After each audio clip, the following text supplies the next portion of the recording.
ready to descend into Horseshoe Canyon to see one of the greatest examples of ancient civilizations in North America.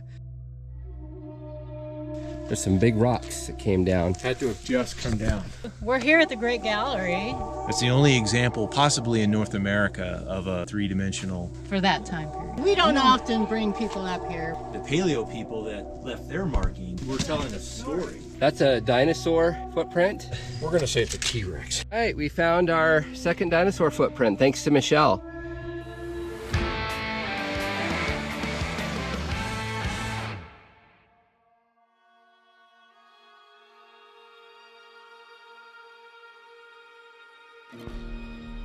We're gonna take this road that I've never taken before, and we're gonna see if it actually gets us to where we wanna go. Brian's my adventure buddy today. I'm looking for signs just to make sure. Roads may be impassable due to storms. There was a storm that came through Utah yesterday, and so far it looks dry, but we'll have to be careful. Welcome to another Explore Adventure. This is Eric, and my wife Jamie couldn't make this trip, and so I invited my hiking and mountaineering buddy Brian to join. We're currently headed down a long, unpaved road to the Horseshoe Canyon district of Canyonlands National Park in Utah. Look at this. This is wild. That is very, very interesting. It's that clay you're talking about. Yeah. That's why I said don't go It's too like far. It is a clay pit. Yeah, you could see it starting to crack up where it's starting to dry, but it's not dry. Yeah. Here's another sign of how desolate this landscape is. Look at this. Poor unfortunate cow. That cow didn't make it. Today we're setting out to see the most significant ancient rock markings in North America. Left by indigenous people thousands of years ago, the impressive pictographs and petroglyphs we're about to visit are among the best you'll see in the entire world. Although I've been to Horseshoe Canyon once before with Jamie, I had missed a lot of the so-called hidden things. Brian and I just so happened to be in the right place at the right time today to find our own private guided tour from the National Park Service volunteers, so this is one you're not going to want to miss. All right, Brian and I are ready to descend into Horseshoe Canyon to see one of the greatest examples of ancient civilizations in North America. And how old is it? Well, the canyon, 11,000 years old, they're saying, and even the artifacts are 9,000 to 7,000 year paleo Indians from a different era before the Fremont people took over about 2000 BC. It's a fairly long hike, but it's a nice cool day, and so we should have good weather and good conditions. Beautiful canyon. All right, well, it looks like we've made it to our first panel. Heading on up there.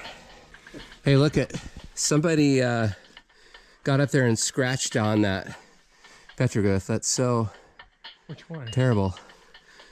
To the right there, the one that looks kind of like a heart with a human popping out of it. Oh, it's stupid. They put MJ on there. What the heck are they thinking? It's some kind of animal. That guy is interesting.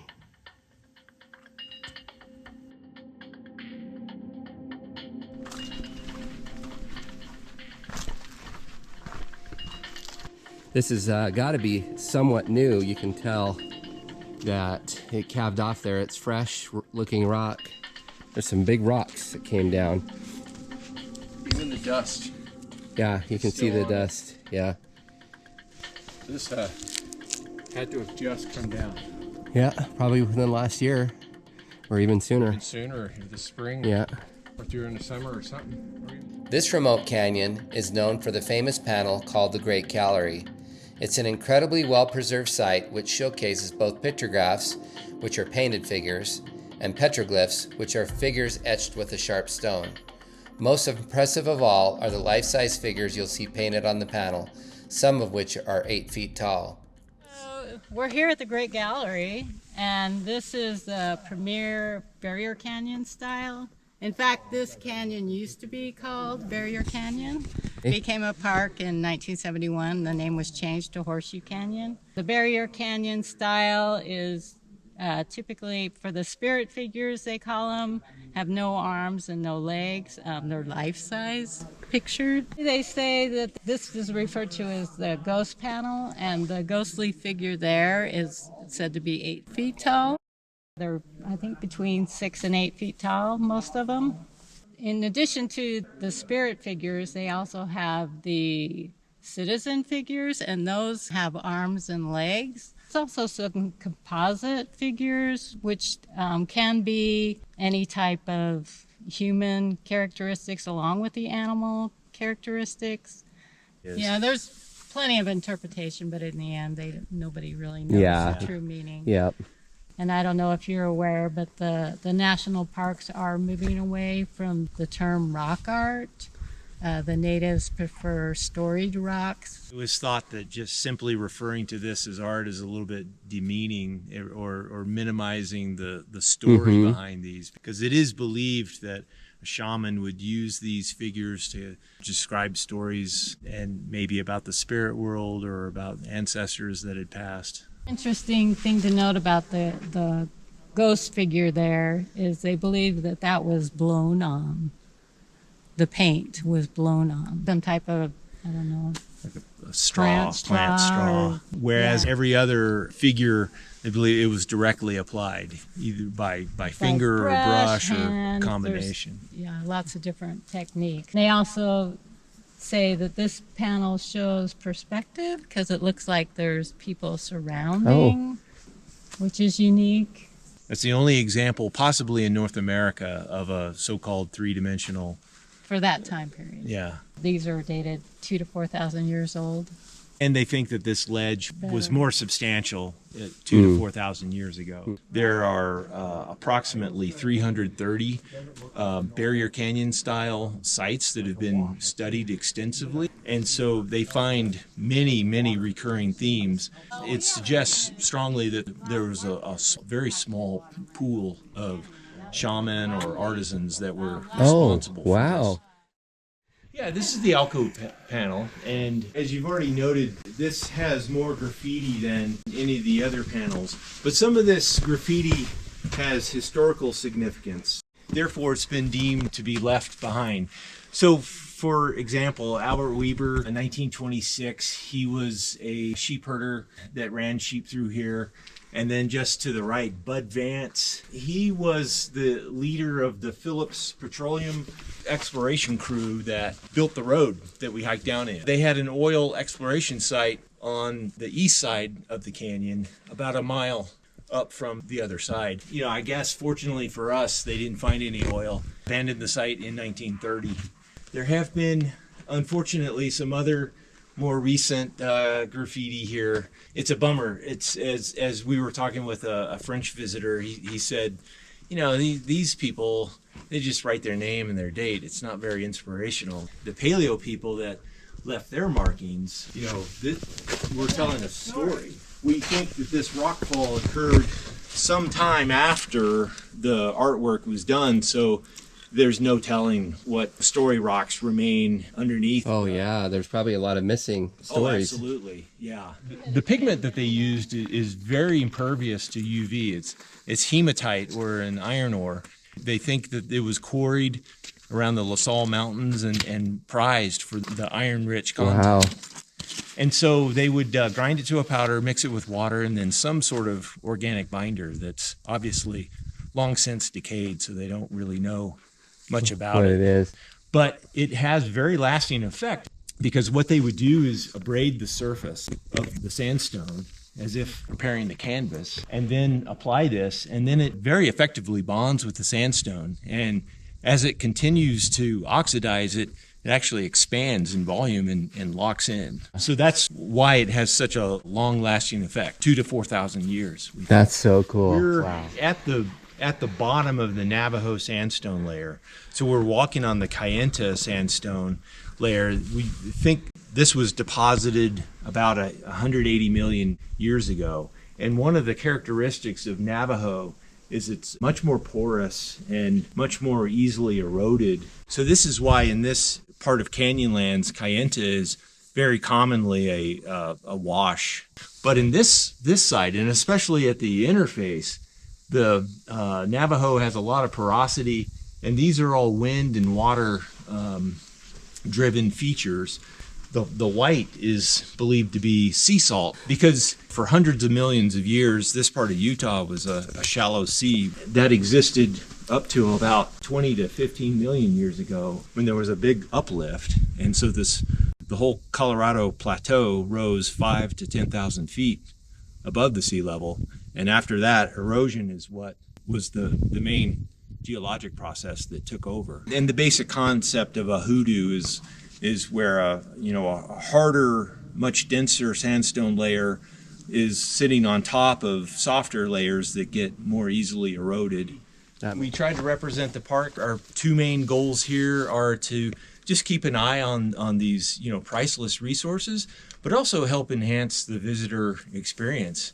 This time we're doing 3 weeks in the fall. That amount of immersion gives us a chance to see the subtle changes that occur in the canyon, especially in the spring when flowers are blooming or like that rock fall that was back there along the trail. Right. We can kind of note that. We can kind of note whatever subtle changes occur. So even though we're in a canyon where it's the result of about 10 million years of erosion, you sometimes think that geology occurs on such a slow time scale that it's not occurring at all. Those rock falls are reminders that, this is still a very dynamic environment. It's very rewarding for us to be able to be here and see those subtle changes. All right, so that's a dinosaur footprint.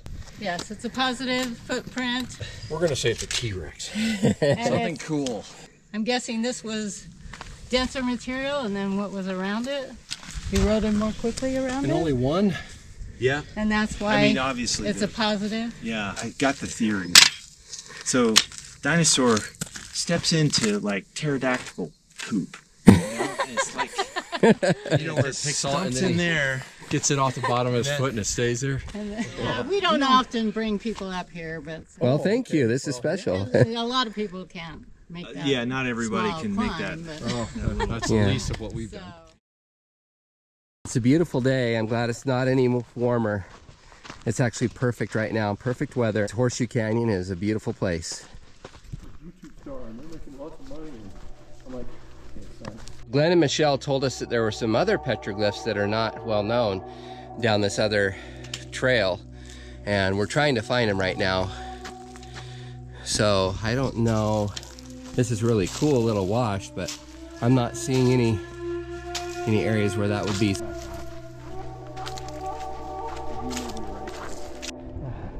Really pretty. Found it after all, so probably hard to see, but it's up there on that wall.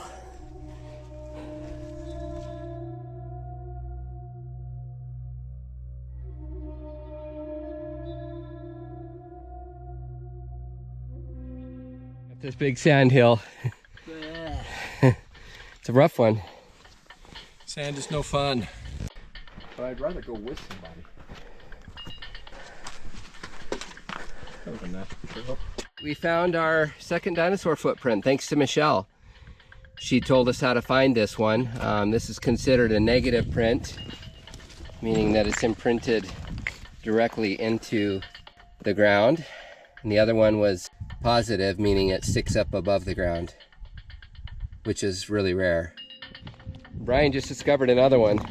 Here is another dinosaur print. See that right there? Yeah, this is so cool. Wow. That's a big dinosaur. Yeah, good discovery. This first.